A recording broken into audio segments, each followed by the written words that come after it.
ఆంధ్ర రాష్ట్రంలో కూటమి ప్రభుత్వంలో పారదర్శకత అన్ని విధాలా లోపించినటువంటి నేపథ్యంలో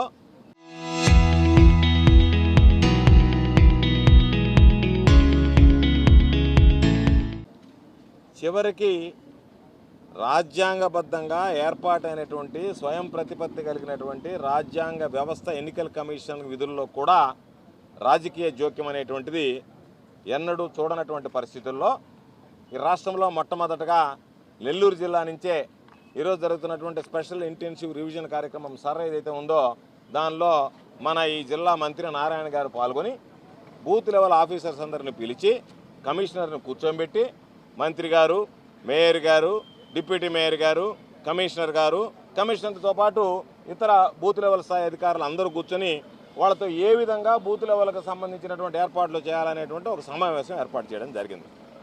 ఎన్నికల కమిషన్ విధుల్లో ఏ రోజైనా రాజకీయ జోక్యం ఉంటుందా?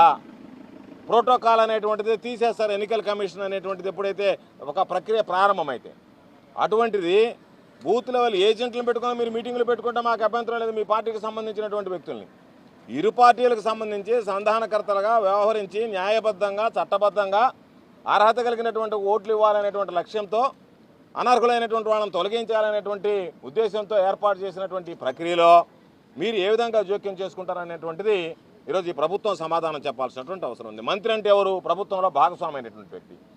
ఈ ప్రభుత్వంలో భాగస్వాముడిగా వ్యవహరించేటువంటి మంత్రి అసలు మంత్రికి రాజ్యాంగ విలువలు తెలుసా? రాజ్యాంగ సూత్రాలు తెలుసా? అసలు రాజ్యాంగం పట్ల అవగాహన ఉందా? ఎన్నికల కమిషన్ విధుల పట్ల అవగాహన ఉందా? ఏమీ లేకుండా ఈరోజు నేరుగా 22వ తేదీ ఓ సమావేశం నిర్వహించాడు. ఆ రోజు ఆయన పాపం సమావేశం నిర్వహించి మీడియాతో కూడా మాట్లాడేశాడు. బూత్ లెవెల్ ఏజెంట్లకు ఆఫీసర్లకు సంబంధించి నేను సమావేశం ఏర్పాటు చేశాను, వాళ్ళందరికీ దిశానిర్దేశం చేశాను. అసలు నీకు ఏమి హక్కు ఉంటే, ఏమి సంబంధం ఉంటే, నువ్వు ఎవరు కాకపోతే ఎన్నికల కమిషన్కి సంబంధించి విధులు నిర్వహించేటువంటి అధికారులకి నువ్వు వాళ్ళకి మార్గదర్శకాలు ఇవ్వండి, నువ్వు వాళ్ళకి సూచనలు సలహాలు ఇవ్వడం, నీ దిశానిర్దేశంలో వాళ్ళు పనిచేయడం ఏంటంటే మీరు తెలుగుదేశం పార్టీకి సంబంధించి పనిచేయండి అని చెప్పి మీరు అన్యోపదేశంగా మాట్లాడినటువంటి పరిస్థితి ఏర్పడింది. అదేవిధంగా ఈరోజు గూడూరుకు సంబంధించి గూడూరు రూరల్లో ఈరోజు ఉదయాన్నే చెప్పారు, ఆ చెన్నూరులో ఎవరైనా బూత్ లెవెల్ అధికారులు ఉంటే బూత్ లెవెల్ అధికారులు నేరుగా వెళ్ళి అక్కడ ఉన్నటువంటి ఆమెకు అక్కడ ఉన్నటువంటి ప్రజాప్రతినిధికి మొత్తం పేపర్లన్నీ ఇస్తే ఆమె వాటన్నిటినీ ఆ డేటా అంతా మొత్తం కలెక్ట్ చేసుకొని దాన్ని మామూలుగా వాళ్ళ దగ్గర నిక్షిప్తం అయిన తర్వాత వాళ్ళు ఆ డేటా అంతా స్టోర్ చేసుకున్న తర్వాత వీళ్ళు బూత్ లెవెల్ ఆఫీసర్లు బూత్ లెవెల్ ఏజెంట్తో కలిపి ఆ బూత్ ఎన్యూమరేషన్ ఫారంలు పంపిణీ చేయాలంట. అంటే ఎన్యూమరేషన్ ఫారంలో ఉండేటువంటి డేటా మొత్తం వాళ్ళు కలెక్ట్ చేసుకొని స్టోర్ చేసుకొని రేపు వాళ్ళతో ఏ విధంగా మాట్లాడాలా, దాంతోపాటు మనకు కానటువంటి వాళ్ళని ఏ విధంగా తీసేయాలా, మన దొంగోట్లు ఏ విధంగా నిలుపుకోవాలనేటువంటి ఒక దుర్మార్గమైనటువంటి ఆలోచనకి ఈరోజు ఈ ప్రభుత్వమే గ్రీన్ సిగ్నల్ ఇచ్చినట్టుగా కనిపిస్తుంది. దాని మీద 22వ తేదీ జరిగినటువంటి దాని మీద 23వ తేదీ చీఫ్ ఎలక్షన్ ఆఫీసర్కి సీఈఓకి ఈరోజు అప్పటికే మాకు సంబంధించినటువంటి మా పార్టీకి సంబంధించినటువంటి ప్రతినిధులు శాసనమండలిగా ఉన్నటువంటి వైఎస్ఆర్ కాంగ్రెస్ పార్టీ జనరల్ సెక్రటరీ లేళ్ల అప్పిరెడ్డి గారు ఫిర్యాదు చేయడం జరిగింది. ఇక్కడ శాసనమండలి సభ్యులుగా ఉన్నటువంటి సోదరులు పర్వతిరెడ్డి చంద్రశేఖర్ రెడ్డి గారు ఈరోజు జిల్లా కలెక్టర్ గారికి వినతి పత్రం సమర్పించడం జరిగింది, పంపించడం జరిగింది. ఈరోజు మేము నేరుగా వచ్చి అయ్యా వైఎస్ఆర్ కాంగ్రెస్ పార్టీ తరఫున ఈరోజు ప్రతిపక్షం వైఎస్ఆర్ కాంగ్రెస్ పార్టీ ఒక్కటే, అందరు జెండాలు జతకట్టేశారు.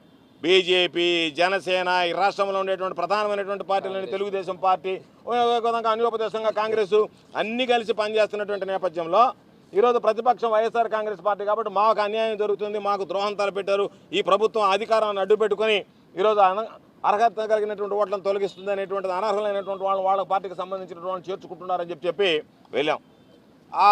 ఆయన చెప్తాడు డిఆర్ఓ గారు, కలెక్టర్ గారు అందుబాటులో లేరు, మేము ఎప్పుడు వచ్చినా కలెక్టర్ గారు అందుబాటులో ఉండరు, డిఆర్ఓ గారు ఉంటాడు. డిఆర్ఓ గారు స్టాండర్డ్ డైలాగ్ మనం మామూలుగా దీంట్లో ఇస్తాం కదా, రికార్డెడ్ మెసేజ్ వస్తుంది మనం ఫోన్ చేస్తే, అయ్యా మీకు ఏదన్నా మెసేజ్ ఉంటే బీప్ నొక్కండి అన్నట్టుగా సార్ని మేము విచారణ చేసి చర్యలు తీసుకుంటాం అంతే.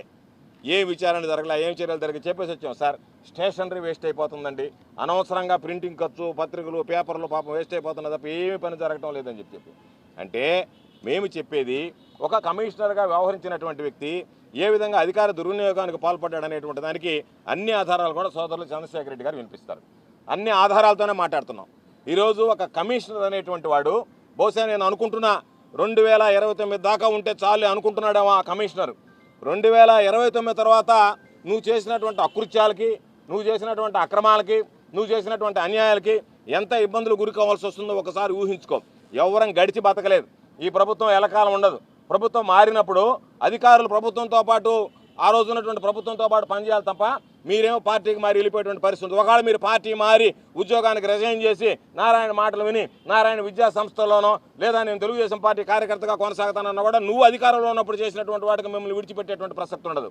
కాబట్టి ఇప్పటికే ఒకసారి బూత్ లెవెల్ ఏజెంట్లతో మాట్లాడారు. నారాయణ మాట్లాడుతుంటే మధ్యలో ఈయన చొరబాటు అయ్యాడు టెలికాన్ఫరెన్స్లో. వాళ్ళకి ఇన్స్ట్రక్షన్స్ ఇచ్చాడు, మీరు తొందరగా ఇచ్చేస్తే ముందు మనం ఇచ్చేది చేసుకుంటే అవతల ఎత్తిపారేయొచ్చంట. మరలా ఇంకొకసారి ఆయన నేరుగా teleconference booth level agent Telugu Desam పార్టీకి సంబంధించినటువంటి వాళ్ళతో ఐటీడీపీ ఏ విధంగా పనిచేయాలా ఈయన సూచనలు ఇస్తున్నారు తెలుగుదేశం పార్టీ వాళ్ళకి. పోయి ఉద్యోగం రాజీనామా చేయి, పచ్చ చొక్కా ఒకటి వేసుకొని పోయి ఆ తెలుగుదేశం కేంద్ర కార్యాలయంలో కూర్చొని మొత్తం రాష్ట్ర వ్యాప్తిగా నువ్వు నీ సూచనలు సలహాలు మాకే అభ్యంతరంలే. నువ్వు అధికారం వెలగబెడతా కమిషనర్గా ఉంటా ఈరోజు నిద్రలేస్తే నువ్వు చేసినటువంటి చాంతాడుపోవడం అంతా ఎన్ని తర్వాత మాట్లాడుకుందాం. తర్వాత ఈరోజు నువ్వు చేస్తున్నటువంటి పని నారాయణ ఎలకాలం నిన్ను కాపాడుతాడని నువ్వు అనుకుంటున్నావా? భ్రమంలో ఉండవా? ఉండే ఈ పనులు చేస్తున్నారా మీరు? కాబట్టి జిల్లా ఎన్నికల అధికారిగా ఉన్నటువంటి కలెక్టర్ గారు బాధ్యత తీసుకోవాల్సినటువంటి అవసరం ఉంది. ఇప్పటికే ఎలక్షన్ కమిషన్కి చెప్పాం, జిల్లా ఎన్నికల అధికారికి చెప్పాం. దానికి సంబంధించినటువంటి దాంట్లో మీరు ఇప్పటికే ఒక ఇండిపెండెంట్ ఎంక్వైరీ ఎందుకు అసలు ఆర్టికల్ 324 కింద ఏర్పడినటువంటి రాజ్యాంగ ప్రతిపత్తి స్వయం ప్రతిపత్తి కలిగినటువంటి రాజ్యాంగ వ్యవస్థలను మీరు జోక్యం చేసుకుంటే ఇంకా నేను అంటున్నా అంబేద్కర్ గారు మహనీయుడు రాసినటువంటి రాజ్యాంగానికి విలువ లేకుండా పోయింది. ఆర్టికల్ 324కి విలువ లేకుండా పోయింది. ఇప్పుడు నారావారి రాజ్యాంగం రెడ్ బుక్ రాజ్యాంగం అమల్లోకి వచ్చినట్టుగా కనిపిస్తుంది. అటువంటి పరిస్థితుల్లో జిల్లా కలెక్టర్ గారు ఇప్పటికైనా మేనమేషాలు లెక్కించకుండా కళ్ళు తెరిచి మేము ఆయన వివరణ అడిగాము, ఆయన వివరణ ఇస్తానన్నాడు, ఆయనకు నోటీస్ ఇస్తామన్నాము, నారాయణ గారు వద్దన్నారు కాబట్టి నేను నోటీస్ ఇవ్వలేకపోయాను, ఈ కుంటి సాకులు చెప్పకుండా మీరు ఏదైతే ఎన్నికల కమిషన్ ప్రకారం మీరు నిర్వహించడంలో జోక్యం చేసుకుని వెంటనే ఎవరైతే ఈ సమీక్షలు నిర్వహించారో ఈ సమావేశాలు నిర్వహించారో వాళ్ళకి సంబంధించినటువంటి దాని మీద పూర్తి స్థాయి విచారణ జరపండి.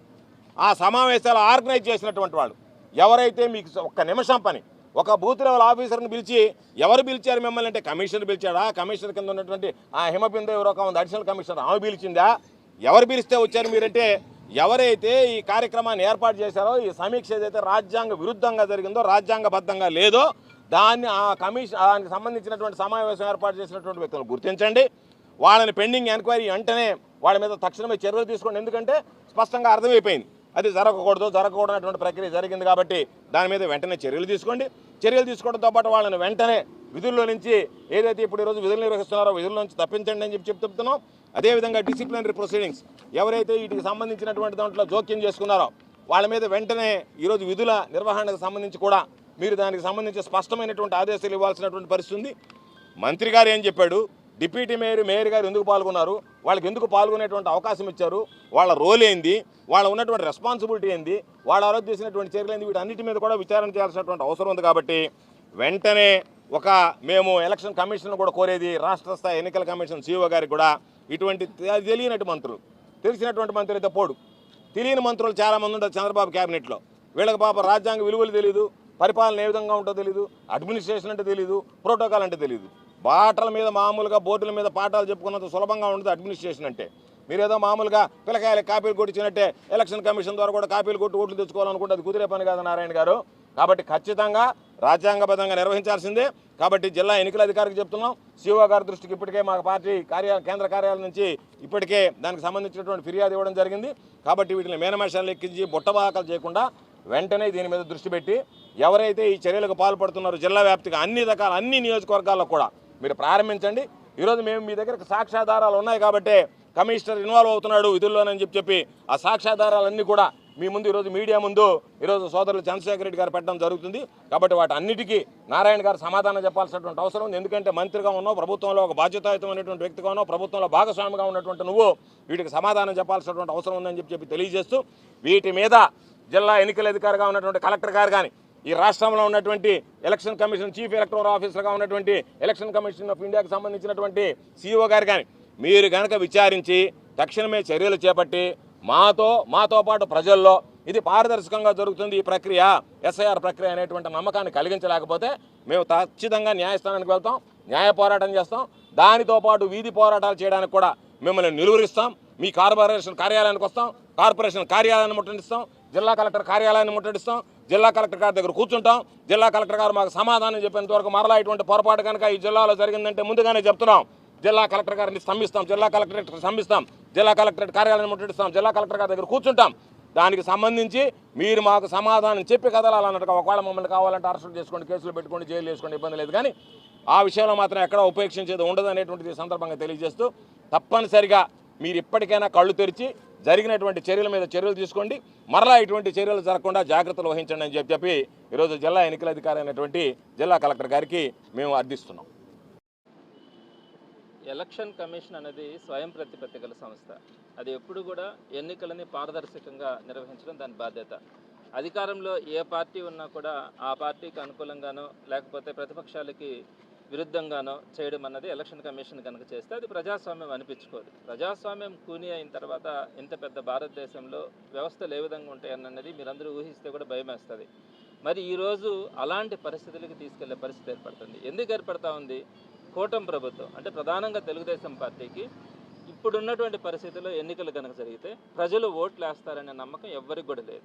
ఈ కారణం చేత బలవంతంగానైనా కూడా కొంత ఓట్లు వారికి ఏవైతే పడవనుకుంటా ఉంటారో ఆ ఓట్లు అన్నీ కూడా కనుక తొలగించుకుంటే ఏదో ఒక రూపంగా మరలా అధికారంలోకి రావాలన్న ఆలోచన తప్ప వాళ్ళ ప్రజలకు మేలు చేయాలన్న ఆలోచన ఏ ఒక్కరికి కూడా లేదు. కింద నుంచి పైదాకా ముఖ్యమంత్రి గారి దాకా ఎక్కడా కూడా ఈ వ్యవస్థలన్నింటినీ కూడా ఉపయోగించుకొని భ్రష్టు బట్టైనా సరే ఏదో ఒక విధంగా అధికారం రావాలే తప్ప ప్రజలు మాకు ఓట్లేసే పరిస్థితులు లేవు, సాధారణమైనటువంటి ఎన్నికలు జరిగితే అనే అభిప్రాయానికి వాళ్ళు రావడం కూడా జరిగింది. ఈ క్రమంలో ఇటీవల ఎస్ఐఆర్ అన్నది భారతదేశ వ్యాప్తంగా అన్ని రాష్ట్రాల్లో కూడా ప్రతిష్టాత్మకంగా ఈ ఎన్నికల కమిషన్ అనేది నిర్వహిస్తూ ఉన్న క్రమంలో అనేక రాష్ట్రాల్లో కూడా కంప్లీట్ అయింది. మన ఆంధ్ర రాష్ట్రంలో కూడా గత నెల 15వ తేదీ నుంచి వచ్చే నెల 14వ తేదీ దాకా, ఈ నెల 15వ తేదీ నుంచి వచ్చే నెల 14వ తేదీ దాకా ఈ కార్యక్రమం అంతా కూడా నిర్వహణ జరుగుతూ ఉంది. దీంట్లో ఏ రాజకీయ పార్టీ కూడా, అది ప్రభుత్వం కానీ లేదా అధికార పార్టీ కానీ ప్రతిపక్ష పార్టీలు కానీ ఏ ఒక్క పార్టీ కూడా దీంట్లో ఇన్వాల్వ్ కాకూడదు. కానీ వారి సహకారం కావాలంటే తీసుకోవచ్చు, వారి వెరిఫికేషన్ కోసం పక్కన ఉండొచ్చు. మేము బిఎల్ఏలను పెడతాం, ప్రభుత్వం బిఎల్ఓలను పెడుతుంది.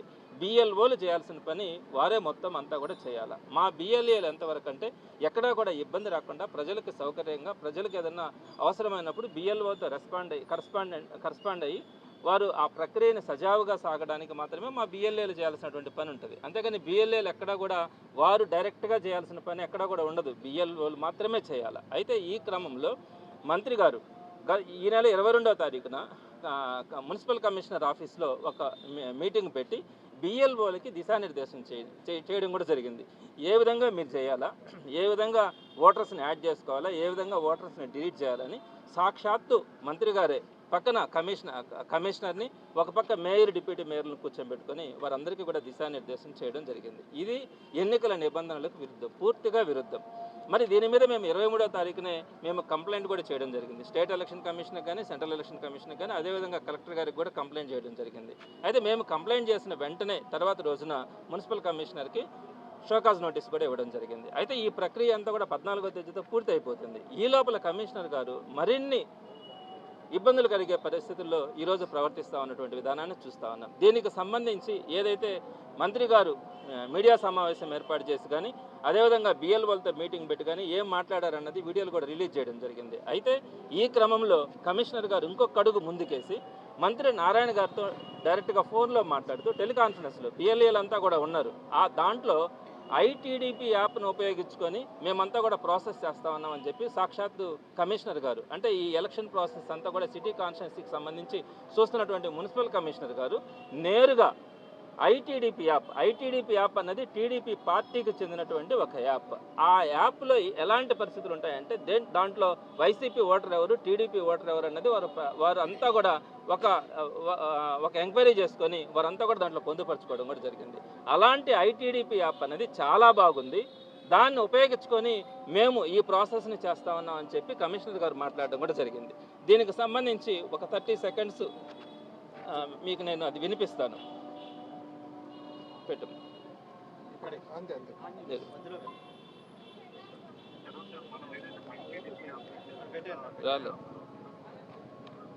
రావట్లే,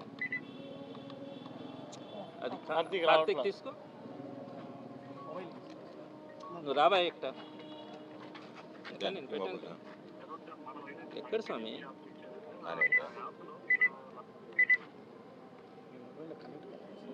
దీనికి కనెక్ట్ కాలేదా?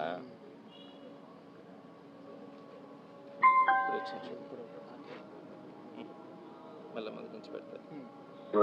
తర్వాత సార్ మనం ఏదైతే మై టీడీపీ యాప్ ఇచ్చారో సార్ ఆ యాప్ లో మీరు last time booth wise voters అంతా ఒక చోట ఉన్నట్టున్నారు సార్. దానివల్ల ఐడెంటిఫికేషన్ ఈజీ అవుతుంది సార్. అది ఐడెంటిఫికేషన్ ఈజీ అవడం వల్ల త్వరగా డిస్ట్రిబ్యూట్ చేయగలుగుతున్నారు. ఎవరు పోయినా అలా బూత్ బియ్యాలను ప్రెసిడెంట్ వచ్చి వాళ్ళు చెప్పేస్తారు సార్. చెప్పగలుగుతారు వాళ్ళు చెప్పగలుగుతారు త్వరగా ఐడెంటిఫికేషన్ చెప్పేస్తారు. అవును సార్, అవును. అది మన 14వ తేదీ అట్ట పెట్టుకోండి. దీంట్లో స్పష్టంగా కమిషనర్ గారు మంత్రి గారితో చెప్పడం కూడా జరిగింది. ఏం చెప్పారు? ఐటీడీపీ యాప్ ఏదైతే ఉందో, అంటే తెలుగుదేశం పార్టీ ఏ ఓటర్ తెలుగుదేశం పార్టీకి చెందిన వాళ్ళు, ఏ ఓటర్ వైఎస్ఆర్సీపీకి చెందిన వాళ్ళు అన్నది వాళ్ళ ఐటీడీపీ యాప్లో మొత్తం కూడా డేటా తీసుకొని ఉన్నారు. ఆ ఐటీడీపీ యాప్ అనేది చాలా ఎక్సలెంట్గా ఉంది. దాన్ని బేస్ చేసుకొని మేము ప్రాసెస్ అంతా కూడా చేస్తూ ఉన్నామని చెప్పి డైరెక్ట్గా మంత్రి గారితో చెప్పినప్పుడు మంత్రి గారు దీన్ని యుద్ధ ప్రాతిపదికన త్వరగా కంప్లీట్ చేయండి, 1వ తేదీతో పూర్తి చేయండి అని చెప్పినటువంటి సందర్భం ఈ డైరెక్ట్గా ఫోన్ కాల్. దీన్ని ఒక్కసారి ఆలోచించండి, ప్రజాస్వామ్యం ఎక్కడికి పోతుందన్నది. ఇంకా ఒక అడుగు ముందుకేసి కమిషనర్ గారు ఏం చేస్తున్నారంటే, మొన్నటి రోజున ఒక టెలికాన్ఫరెన్స్ నిర్వహించారు. ఆ టెలికాన్ఫరెన్స్ కూడా అంటే ప్రతి పార్టీకి కూడా ఒక బూత్ లెవెల్ ఏజెంట్ అన్నది ఉంటారు, బిఎల్ఏలు. అంటే ఇప్పుడు మాకు 248 సిటీ కాన్స్టిట్యున్సీకి సంబంధించి బూతులు ఉంటాయి. తెలుగుదేశం పార్టీకి 248 బిఎల్ఏలు ఉంటారు, మాకు 248 మంది బిఎల్ఏలు ఉంటారు. జనసేన, బీజేపీ వీరందరికీ కూడా బిఎల్ఏలు పెట్టుకోవచ్చు, వాళ్ళు పెట్టుకున్నారో లేదో తెలియదు. మేము 248 మంది బిఎల్ఏల లిస్టు, వాళ్ళ ఫోన్ నెంబర్స్ అవన్నీ కూడా కమిషనర్ గారికి ఇచ్చాం. ఇది ఇచ్చి కూడా నెల రోజుల క్రితమే ఇచ్చాం. ఏ బూత్లో ఏ ఏజెంట్ బిఎల్ఏగా ఉన్నారని చెప్పి మేము కమిషనర్ గారికి కూడా ఇచ్చినాం. అయితే కమిషనర్ గారు ఏం చేయాలా? పారదర్శకంగా ఉండాలన్నప్పుడు, ఒక టెలికాన్ఫరెన్స్ నిర్వహించాలనుకున్నప్పుడు అందరు బిఎల్ఏలతో నిర్వహించాలా. అలా కాకుండా టీడీపీకి సంబంధించిన బిఎల్ఏలకు మాత్రమే టెలికాన్ఫరెన్స్ పెట్టి, ఆ టెలికాన్ఫరెన్స్లో ఏం పెట్టినారో కూడా నేను ఇప్పుడు మీకు వినిపిస్తాను. ఆ టెలికాన్ఫరెన్స్లో ఏం చెప్పారు? మీరు త్వరగా వెళ్ళండి, మీ ఓట్లన్నింటినీ కూడా ఎన్రోల్ చేయించేస్తాం, మీరు ఫామ్స్ బిఎల్ఓల దగ్గర నుంచి తీసుకెళ్ళండి, ఆ బిఎల్ఓల దగ్గర నుంచి తీసుకెళ్ళి మీరే ఫిలప్ చేయండి, మీరే తీసుకొచ్చి ఇచ్చేసి బిఎల్ఓ దగ్గర. అంటే మామూలుగా బిఎల్ఓనే ఇంటింటికి వెళ్ళి చేయాలా. అలా కాకుండా ఆయన చెప్పేది ఏంటంటే, బిఎల్ఓ రాడు, మీరే అప్లికేషన్స్ తీసుకోండి, మీరే ఇళ్ళకు పోండి, మీరే ఫిలప్ చేయండి, మీరే తీసుకొచ్చి బిఎల్ఓ దగ్గర ఇవ్వండి, వాటన్నిటిని కూడా మేము అప్లోడ్ చేస్తాం. మీ బిఎల్ఏలు, టీడీపీ బిఎల్ఏలు ఎక్కడెక్కడ వీక్గా ఉండారో కూడా ఆయన దాంట్లో చెప్పారు. పలానా దగ్గర వీక్గా ఉన్నారు, మీరందరూ కూడా యాక్టివ్ కండి అని చెప్పినటువంటిది. ఈ విధంగా ఎక్కడ కూడా రాజ్యాంగబద్ధంగా మనం కనుక ప్రజాస్వామ్యంలో చూసుకుంటే ఎక్కడ జరిగినటువంటి పరిస్థితి ఒక్క ఈ మన జిల్లా లేదనుకుంటే మన నెల్లూరు సిటీ కాన్స్టిట్యున్సీలోనే ఇటువంటి పోకడలు కనపడతా ఉన్నాయి. దీనికి సంబంధించిన ఆడియోని కూడా నేను మీకు వినిపిస్తాను.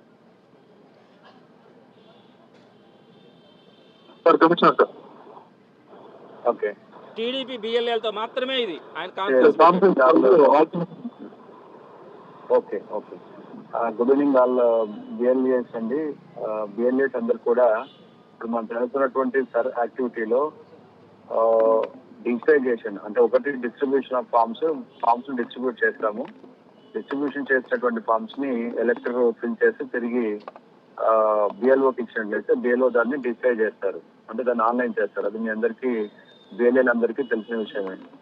కాబట్టి బిఎల్ఏస్ కొన్ని చోట్ల ఫామ్స్ డిస్ట్రిబ్యూషన్ అయిన తర్వాత వాటిని ఎలక్టర్ ఫిల్ చేసిన తర్వాత తిరిగి బిఎల్ఓకి ఇవ్వడంలో కొన్ని చోట్ల ఆలస్యం అవుతుంది. అవి ఆలస్యం కావడం వల్ల ఆన్లైన్ చేసేటువంటి పర్సెంటేజ్ తగ్గుతుంది. సో కాబట్టి బిఎల్ఏస్ అందరూ ఈ ఫామ్స్ ని ఫిల్ చేసిన ఫామ్స్ ని తిరిగి బిఎల్ఏస్ కి తెచ్చి ఇచ్చినట్లయితే అది ఆన్లైన్ చేస్తారు. దాని విషయంలో అందరూ కూడా కొంచెం యాక్టివ్గా ఉండాల్సిందిగా తెలియజేస్తున్నాను. అదేవిధంగా కొన్ని పిఎస్ నెంబర్ 115 ఇట్లా అంటే ఆయన పిఎస్ నెంబర్లు కూడా చెప్పాడు. ఈ పిఎస్ నెంబర్లలో మీరు వీక్గా ఉన్నారు, త్వరగా తెచ్చివ్వండి అని. మీరు ఒక్కసారి ఆలోచించండి, ప్రజాస్వామ్యంలో తెలుగుదేశం పార్టీ బిఎల్ఏలకు మాత్రమే కమిషనర్ ఒక టెలికాన్ఫరెన్స్ నిర్వహించి, ఆ టెలికాన్ఫరెన్స్లో మీరు బిఎల్ఓ దగ్గర నుంచి మీరు అప్లికేషన్స్ తీసుకెళ్ళండి, మీరే ఫిల్ చేయండి, మీరే వాటిని మీకు అనుకూలమైన ఓటర్స్ అందరినీ కూడా మీరు త్వరగా తీసుకొచ్చి బిఎల్ఓల దగ్గర కనిపిస్తే బిఎల్ఓలు వాటన్నిటిని కూడా అప్లోడ్ చేస్తారని చెప్పినటువంటి పరిస్థితిని మనం ఈరోజు మన టెలికాన్ఫరెన్స్ ద్వారా డైరెక్ట్గా కమిషనరు బిఎల్ఓలతో మాట్లాడినటువంటి సందర్భాన్ని మనం చూసినాం. ఇప్పుడు ఒకసారి ఆలోచించండి, మంత్రి గారేమో నేరుగా బిఎల్ఓలతో మీటింగ్ పెడతాడు, కమిషనర్ని పక్కన పెట్టుకుంటాడు, మేయర్ డిప్యూటీ మేయర్ని పక్కన పెట్టుకొని ఆయన పెడతాడు.